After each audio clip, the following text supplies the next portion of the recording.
السلام عليكم ورحمة الله تعالى وبركاته نبضي كل وعنا ونكسن دعوة يدي لهان تيم بملك الصندوق دعوة نسان أما بمقال كيجي نكسو جاريو كنا سود هذا برنامج كبندقة جناح سيقود كدعوة نسان تلفزيون كعالم جابد عستون فور تي في حرج سجود وكل هاي مجال هرجيسة برنامج كنا وتضبط كي بحال كدعوتان أيام على واحد برنامج كنا كسو قادنا إنه نبوخنا مهردها إسلام كاسي عن إسلام هب بالشدة أي كتير تدنتودو أو عين بوقنا إن طبعًا وحنا كسوغنا هاي عاوة مهارات لما هوران تكنولوجيا وكتالة برتمها مجال هرجيسة مهارات دني أيا وحي وحكي بس هب أونلاين إسلام كان هذا نقطة دنك تكنولوجيا كمبيوتر هذا أما بقلب ككستا أو أي كوي بنيسا هب أونلاين سدوا كلنا وحي سميسا ويب سايت يدا إذا سدوا كلنا كوك بنيسا بس بورد هب أونلاين أو قف كل ماشي وتشوغل وجوجين يوم هذا بقى وحنا لكل مسلم كان ورئيس جاريسين دونا ملكي لها لما هوران تكنولوجيا أحمد حسن يوسف أو ملكي لها لما هوران تكنولوجي أيان كسود ويني أحمد كسود ولا برامج كبدع عسون فور تي في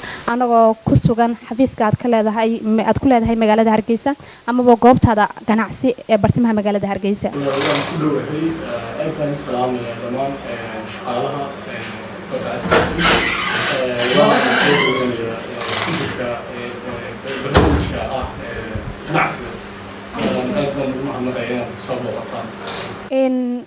مادام وياي أحمد ولد اليرا أو إسلام كان رهير سومالي لنا إن هل أبور جناعسي أو أهب أونلاين أو جيجا سومالي دا أدوير كارهانا سومالي لان إن فراكترسنا عاصمة سومالي لان كوه إن هب أونلاين إن حلقوي بيو إسلام كان لجو جارسيو قبل هذا يدقموين كويا لجودها مجلس كأفريقيا إن أحمد هرتوا كوما. بسم الله مقعي أبو أحمد يوسف waxaan ku dhashay magaalada Burco waxaan dugsiga hoose waxaan ku soo qaatay Hargeysa waxaan secondary ka dhigay maxay xaalisi Hargeysa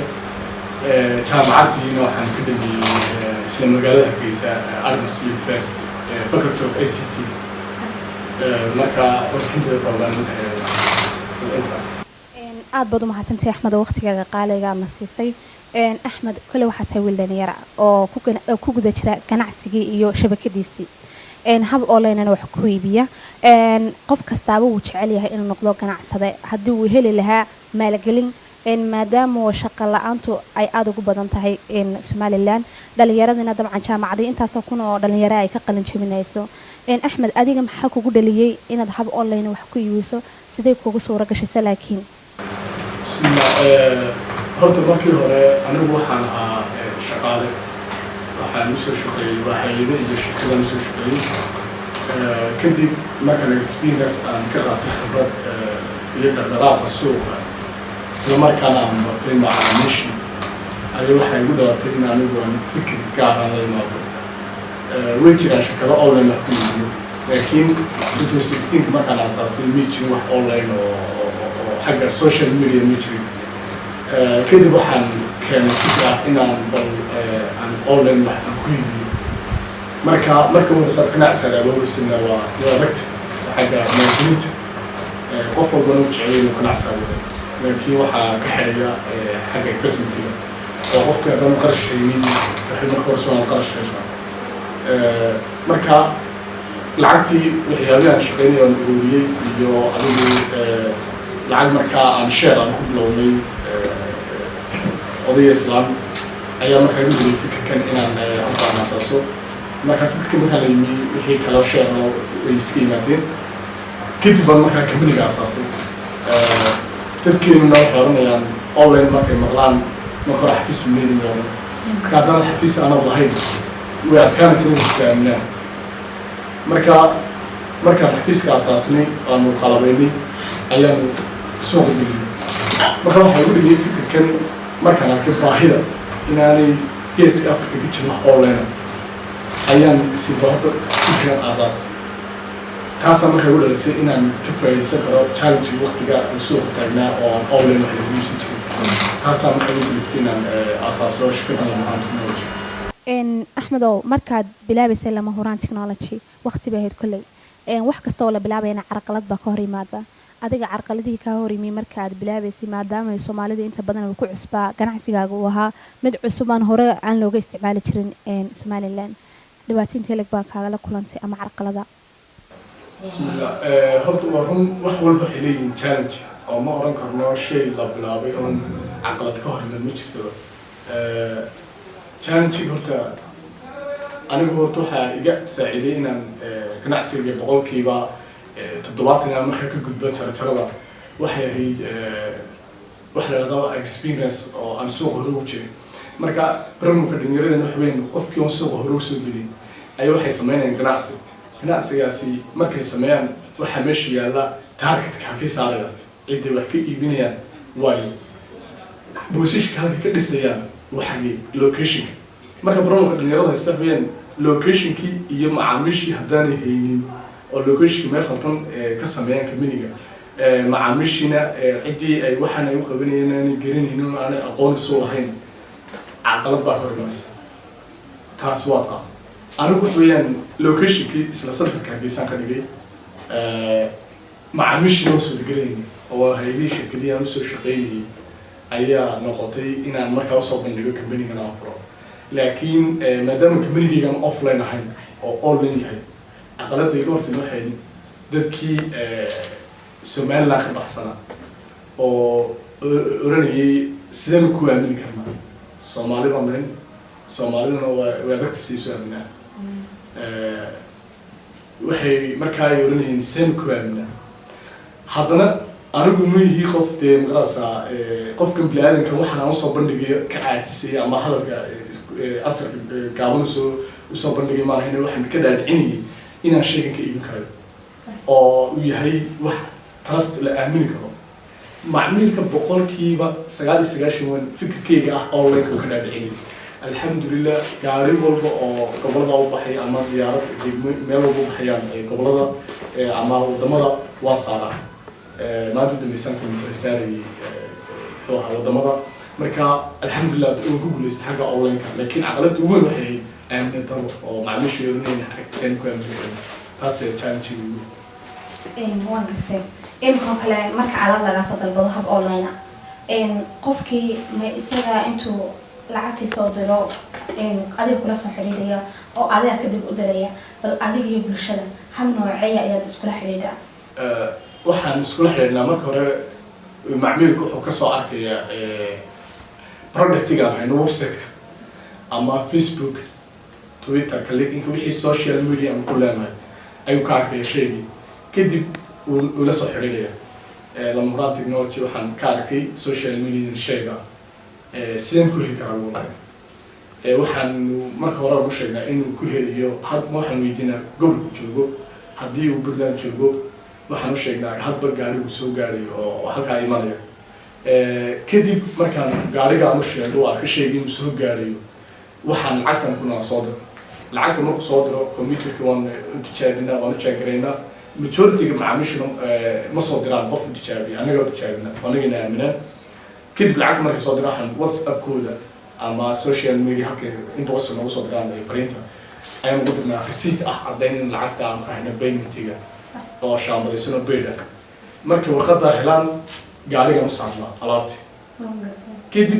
العقد أوريدي مكاننا معميل كنا ويندي كده أما 2 days بدو بدنا ويندي من هذا وقت جالس هلا أفراد الساعة مركز معميل كهلا شيء من وصل على شيء من هلاي وأنا تكون هسنتي مخصص عنك معميلكي أسكول حيلنا مركب معميلكي هديت لهدي المهران ما تقرأ سها ولا هديت كده أحمد ما تقرأ سها لكن هدا نسكسر بحنا نيجي معميلكي اسمنا قالوا وكين إنسان أونلاين اللي حكوا لي منه وهي أوفلاين كو ودارت معميلكو كوي من عفيسك وصبرنا إنسان شيء كوي بسنين مركب هدو أوفلاين سكر إنسان وهي أوفلاين وحبد وش وحسي بيصير لكن أونلاين مركب كيف يصير بيتلفون ما تقول شيء قف كوتشي ما يقال طبعا وحويان هدي اللي يقولوا احمد لمران كراس هاو ما احنا قريه لكن هذا نسكسر بحنا السوق ما نقول لا نقول تقول ما قرنيه marka waa takeeniso online weyn online kan ku shaqeyno boqolkiiba kamaniga waa taa weyn mar imika kale waxaad tigirada jirtaa diyaaradaha oo Kenya hadday noqoto Muqdisho Soomaaliya amaba Boosaaso kale oo Puntland لفتركيدا كل ويسك عرقلة بدنته يدا لفتركيدا هم نوعيد وجود بسه هرت تجربة بردود مقصود من السيرفس كا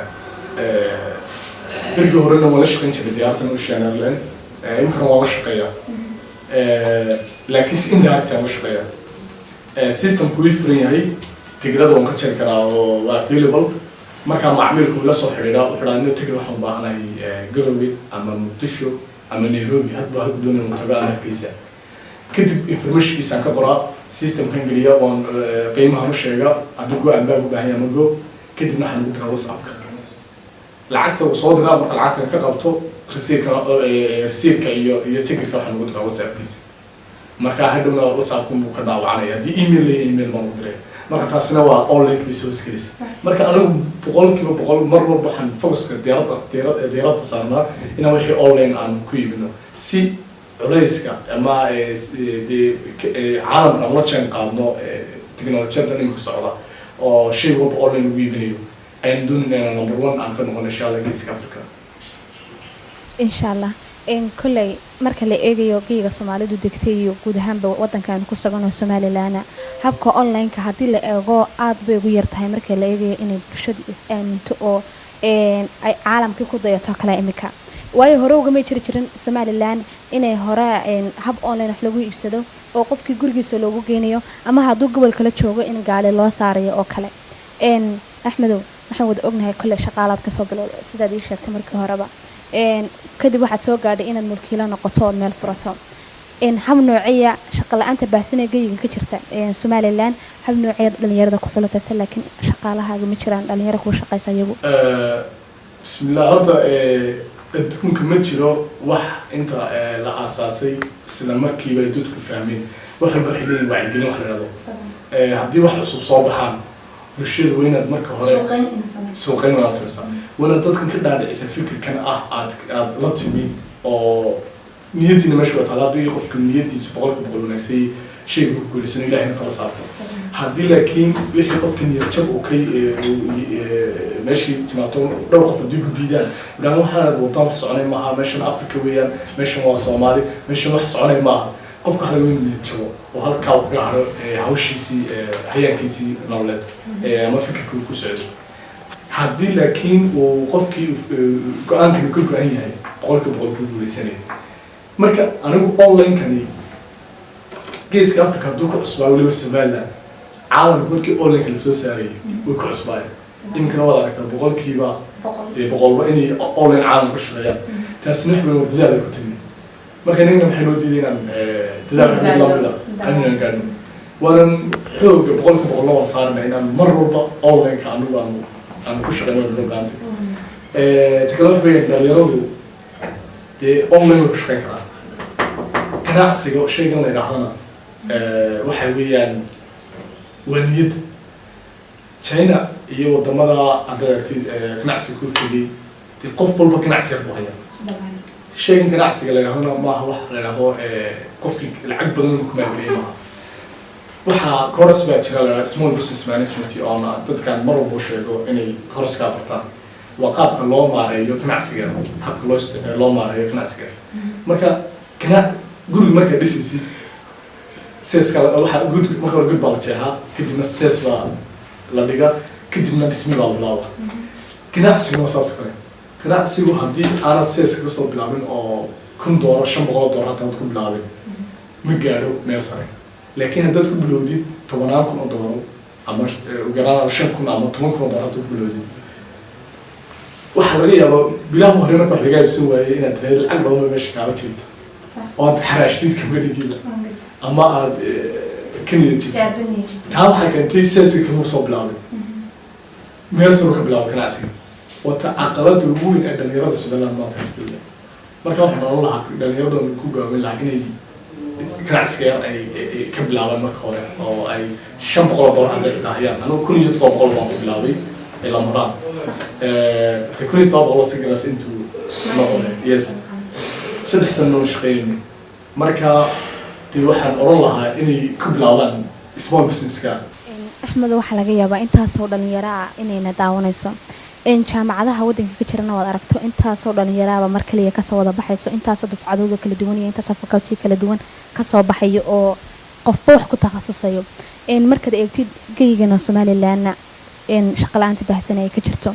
iminka adigu waxaad keentay fikirkaasoo kale ganacsi inaad abuurato waxaa jirta dhalinyaro badan oo kula hamiya oo kula fikira laakiin dantii waayuhu ciileen waxaa ka jirta wadankeena dowlad dhisan dabcan wadamada kale ay ku taamaan inay sidii Somaliland tahay marun ay noqon lahaayeen shirkadaha waaweyn oo kale inta badan waxay bixiyaan inay deyn ku siiyaan oo aad ku sii shaqaysan karto haddii aad tahay qof moraal u haya ama vision iyo mission leh inuu noloshii meel ka gaadho dhalinyarada kale maanta adiga haddii lagu leeyahay practical ciibsan yihiin tilmaamo ay wadankii uga tagayaan shaqo la'aanta baahsan soo gaadhay waa bartay wada lahayd bismillah horta investmentiga way jiraan shirkado bixiya maalgelinta waana aad baan ugu mahadnaqaya ugu hambalyeynaya inay dhalinyarada ay maalgeliyaan ciddii u haysa mar walba laakiin brownka ugu weyn hor imanaya dhalinyarada ka hor imanaysa inay maalgashi ka soo qaadaan shirkadihii waxa weeyaan shuruuda adag bay ku xidhayaan shuruuda adag waxa weeyaan in qofkii shay imkani haddii la yidhaahdo axmedow guri la kaalay liisankiisii ama qof madaxa u yaal anu ma garanayo waana takeentay inaan la xoogaygan ku shaqaysto anigu aan la soo baxo waana mar walba niyadda gelin inaan maalgashi haddii maalgashinka la siiyo 100% waan mahadnaqi lahaa because of ganacsigayga kor u qaadmi lahaa oo de intaan imika income-ka helay in ka badan baan heli lahaa laakiin waxaan ogahay shuruudda laygu xidhayo inaanan buuxin karin waana takeentay in dhalinyaradu aan maalgashi ka heli weydo shirkadaha waana takeentay in dhalinyaradu maalgashi heli weydo oo de marka lagu xidho shuruudda adag ma buuxin karayaan marka waxaan odhan lahaa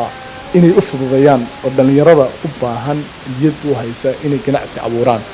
inay shuruud fudud oo buuxin karayaan inay ay ku xidhaan taasi weeyaan fikirkayga dhalinyaro badan way jiraan oo ganacsi imka asxaab badan oo saaxiibnaynba ganacsi way wadaan inay hirgeliyaan waanan ka caawiyaa inay